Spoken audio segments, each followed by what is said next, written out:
ഇതാ ഞാൻ എങ്ങോട്ടാണ് പോകുന്നത് കണ്ടോ, അതാണ് കേശവർദ്ധിനി. ആ ഒരു പേരിൽ തന്നെ എല്ലാം അടങ്ങിയിട്ടുണ്ട്. ഈ ഒരു ടിപ്സ് ഞാൻ പലർക്കും പറഞ്ഞു കൊടുത്തിട്ടുണ്ട്. പക്ഷേ ആദ്യമായിട്ടാണ് ഒരു മീഡിയ അല്ലെങ്കിൽ ഒരു യൂട്യൂബ് ചാനലിലൂടെ ഞാനിത് പങ്കുവയ്ക്കുന്നത്, ആദ്യമായിട്ടാണ്. ഈ ചെടിക്ക് അധികം പരിചരണത്തിൻ്റെ ആവശ്യമൊന്നുമില്ല കേട്ടോ. എന്തായാലും ഞാൻ കുറച്ച് പിച്ചി എടുത്തിട്ടുണ്ട്. ഇത് ഒരു ചെടിയുടെ താഴെയായിട്ടായതുകൊണ്ട് അധികം വെയിലേൽക്കാത്തത് കൊണ്ടും നമുക്ക് നന്നായിട്ട് ഈ ചെടി ഇവിടെ വളർത്തി നിൽപ്പുണ്ട്. ഞാൻ ആവശ്യക്കാർക്കൊക്കെ കൊടുത്തിട്ടുമുണ്ട്. അതുപോലെ തന്നെ ചെറിയ ചട്ടികളിലാണെങ്കിൽ പോലും ഇത് നമുക്ക് വളർത്തിയെടുക്കാം.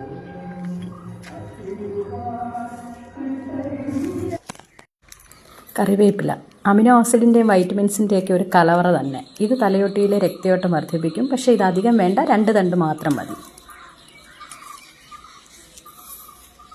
അടുത്തത് നമ്മൾ എടുക്കുന്നത് കറ്റാർവാഴയാണ്. കറ്റാർവാഴയൊക്കെ നമ്മുടെ വീട്ടിൽ തന്നെ ഉണ്ടെങ്കിൽ ഏറ്റവും നല്ലതാണ്. ഇതാ ഞാനിങ്ങനെ ഒരു ചെറിയ തണ്ട് മുറിച്ചെടുത്തിട്ടുണ്ട്.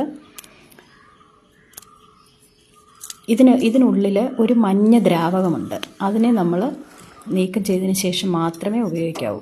ആ മുള്ളുള്ള ഭാഗം 2 സൈഡും മാറ്റിയിട്ട് അരമണിക്കൂർ വെച്ചിരുന്നാൽ ആ മഞ്ഞ ദ്രാവകം അതിൽ നിന്ന് പോകും. അതിനുശേഷം നന്നായിട്ട് നമ്മൾ കഴുകി വേണം ഇത് ഉപയോഗിക്കാൻ.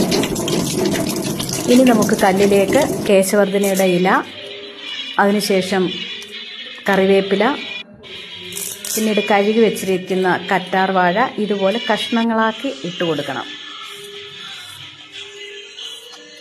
പിന്നീട് കുറച്ച് ഉലുവ, കുറച്ച് തേയില എന്നിവയിട്ട് നന്നായിട്ട് മിക്സ് ചെയ്യുക. മിക്സ് ചെയ്തതിന് ശേഷം ഇനി നമുക്കിതൊരു പാത്രത്തിലേക്ക് മാറ്റാം.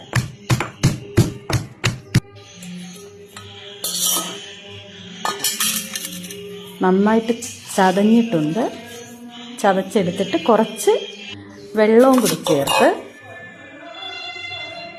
ഇതാ നമ്മൾ ഇൻഡക്ഷൻ കുക്കറിൽ വെച്ചിട്ടുണ്ട്. ഇതൊരു 5 മുതൽ 7 മിനിറ്റ് വരെ നന്നായിട്ട് തിളപ്പിക്കണം.